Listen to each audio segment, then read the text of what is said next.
Bonjour, on va étudier dans cette leçon les groupes caractéristiques. On va s'intéresser à 4 types de groupes caractéristiques, les alcools, les aldéhydes, les cétones et les acides carboxyliques. Donc on va commencer par les alcools.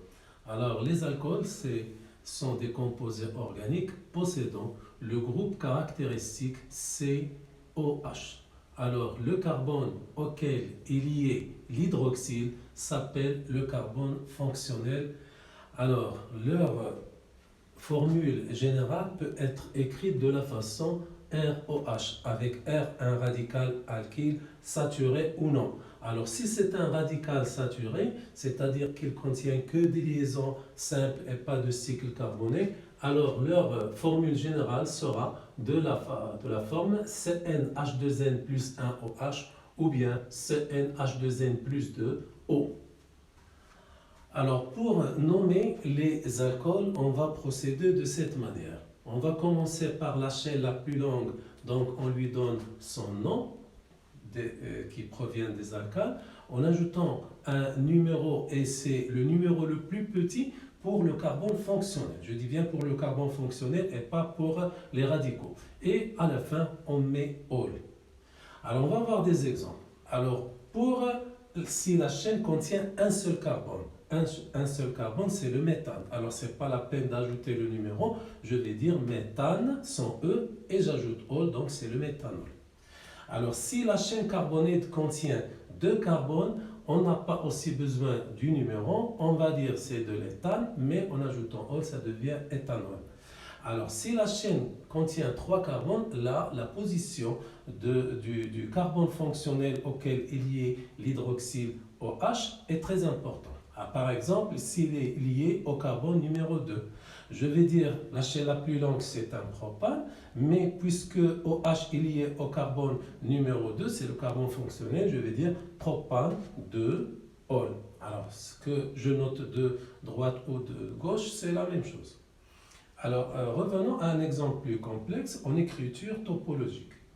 Alors, pour cet exemple, on voit bien que la chaîne la plus longue contient 6 atomes de carbone. Je la numérote du droite et de gauche. Alors, avec les numéros en rouge, je trouve que le carbone fonctionnel est en position 3. Avec les numéros en vert, je vois que le carbone fonctionnel est en position 4. Donc je vais choisir les numéros en rouge. Alors, je vois bien que la chaîne comporte des ramifications en 2 et 4 et ce sont 2 méthyl. Donc, je vais dire 2,4 tiré puisque ce sont 2 méthyl diméthyl. Et la chaîne la plus longue contient 6 atomes de carbone, donc c'est un hexane. Et OH est lié au carbone numéro 3, le carbone fonctionnel, donc 3 all.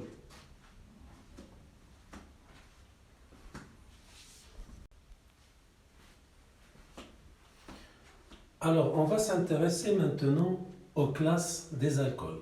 Alors, les alcools sont divisés en 3 classes. Nous avons les alcools primaires, dont le carbone fonctionnel est lié à un seul radical qui peut être un hydrogène. Les alcools secondaires sont le carbone fonctionnel est lié à 2 radicaux alkyles qui ne peuvent pas être des hydrogènes. Et les alcools tertiaires, le carbone fonctionnel est lié à 3 radicaux qui ne peuvent pas être des hydrogènes. Alors le seul cas où le radical peut être un hydrogène est l'alcool primaire, c'est-à-dire que le méthanol est aussi un alcool primaire. Alors on va voir comme exemple pour illustrer cela les isomères des alcools de formule C4H9OH. Alors je vais utiliser l'écriture topologique parce qu'en écriture topologique, c'est plus simple de connaître si c'est un alcool est primaire ou secondaire ou tertiaire. Alors, on va donc prendre la chaîne la plus longue qui contient 4 atomes de carbone auxquels je vais lier OH. Alors, je vois bien que le carbone fonctionnel est en position 1, l'hydroxyle est lié en position 1, donc c'est le butane 1-ol. Alors, comment reconnaître la classe de cet alcool?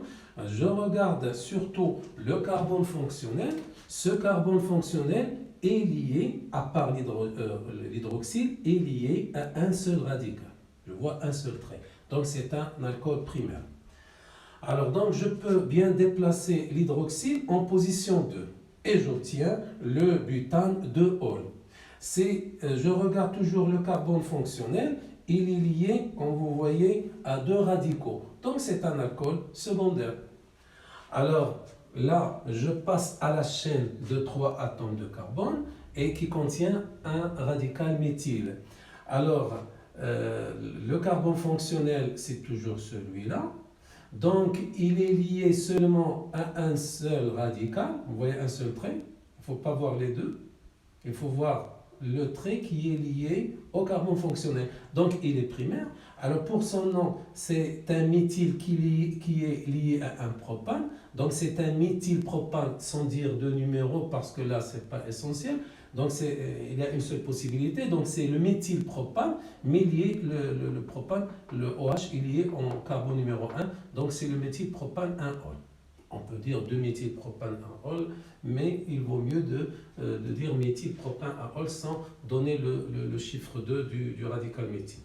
Parce qu'il y a une seule position. Alors, c'est aussi un alcool primaire. Alors, je peux donc déplacer l'hydroxyle en carbone numéro 2. Alors, c'est toujours un méthylpropane, mais en position 2. Donc, c'était un méthylpropane 2-ol. Alors, je regarde le carbone fonctionnel, il est lié à part OH, il est lié à 3 radicaux. Donc, c'est un carbone, c'est un alcool tertiaire. Donc, je vois que les isomères des alcools de formule C4H9OH, il y a 4 isomères. 2 sont des alcools primaires et un alcool secondaire, c'est le butane de Hall, et un alcool tertiaire.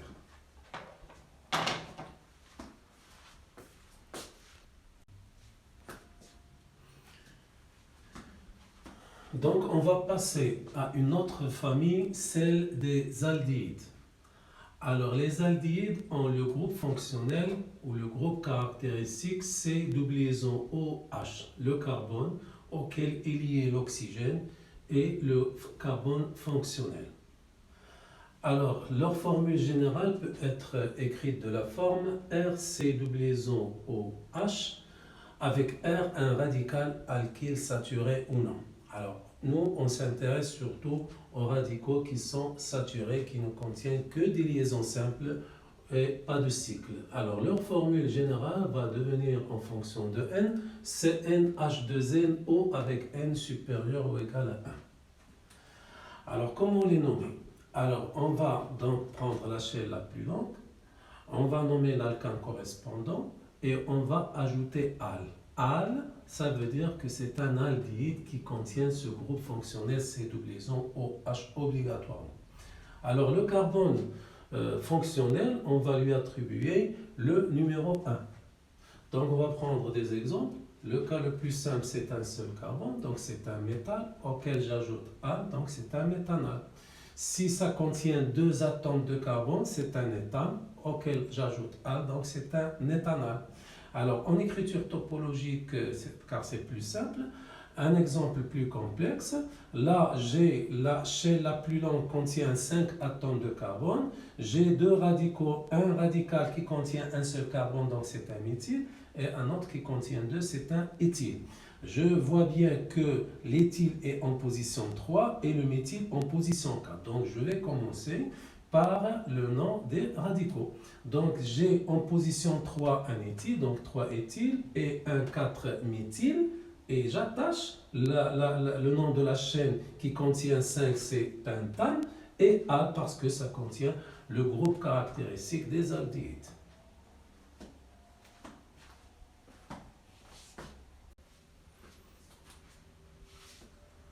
Alors, on va passer à une autre famille, c'est la famille des cétones. Alors, les cétones contiennent le groupe caractéristique C double-liaison O avec 2 liaisons qui ne sont pas liées à des hydrogènes. On doit avoir obligatoirement 2 radicaux différents des hydrogènes, comme ce qui est montré dans la formule générale. Alors, leur formule générale en fonction de N est la même que des aldéhydes, mais avec un nombre au minimum de carbone égal à 3. Alors, en nomenclature, on va donc donner toujours au carbone fonctionnel le numéro le plus petit.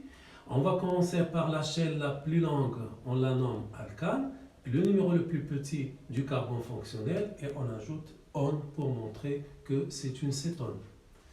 Alors on va prendre comme exemple le cas le plus simple de 3 atomes de carbone. Obligatoirement l'oxygène au milieu, il n'y a pas une autre position. Donc la chaîne contient 3, c'est un propane à laquelle j'ajoute on sans dire le 2. Donc c'est un propanone parce qu'il y a une seule possibilité. Alors de même pour le butanone. Le butanone qui contient 4 atomes de carbone, je ne peux mettre la liaison double qu'au milieu, c'est-à-dire ici ou là, ça sera toujours en position 2, puisque c'est une seule position, ce n'est pas la peine de dire le numéro, donc je vais dire c'est le butanone. Alors je passe à un exemple plus complexe avec l'écriture topologique. Alors là c'est une chaîne qui contient 6 atomes de carbone, contient aussi un radical méthyle et le groupe fonctionnel des cétones.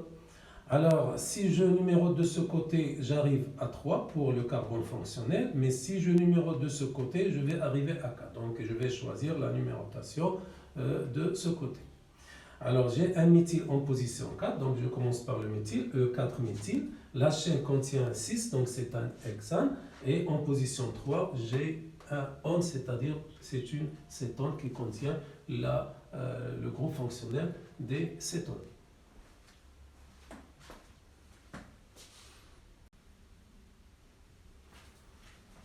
Alors, on va voir les tests d'identification des aldéhydes et cétones.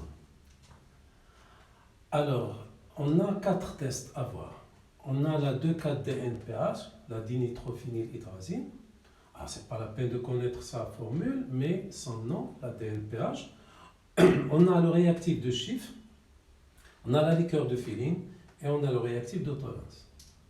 Alors, on va commencer par la DNPH. Alors, avec les aldéhydes, si je verse un peu d'une solution de DNPH dans un tube à essai contenant un aldéhyde, j'obtiens un précipité jaune, que ce soit un aldéhyde ou une cétone. J'obtiens toujours un précipité jaune. Alors, ceci montre que j'ai un groupe qui contient la fonction C-O.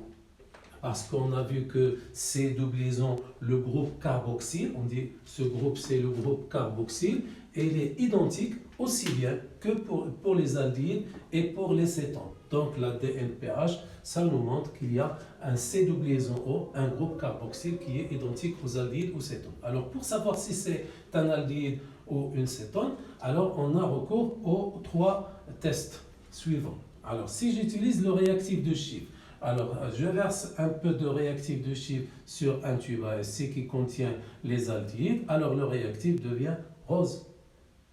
Alors, avec les cétones, ça ne donne rien. Alors, de même, pour la solution de liqueur de Féline, alors je dois la verser sur le tube à essai qui contient les aldéhydes et je chauffe un peu. Après un moment, j'obtiens un précipité rouge brique. Donc, c'est un aldéhyde. Si ça ne donne rien, c'est une cétone. Alors, j'utilise le réactif d'Autolens, je le verse sur une solution, sur un tube à essai qui contient un aldéhyde, alors j'obtiens un miroir d'argent autour du tube à essai. Donc c'est un aldéhyde. Sinon, si j'obtiens rien, c'est une cétone. Alors là, je dois au préalable être sûr que j'ai un précipité jaune. Parce que si je commence par les 3 tests des réactifs du Schiff, liqueur de Féline au réactif d'Autolens et j'obtiens rien, je ne suis pas sûr que c'est une cétone. Il faut donc commencer par ce test, avoir un précipité jaune et si j'obtiens rien, je suis sûr dans ce cas que c'est une cétone.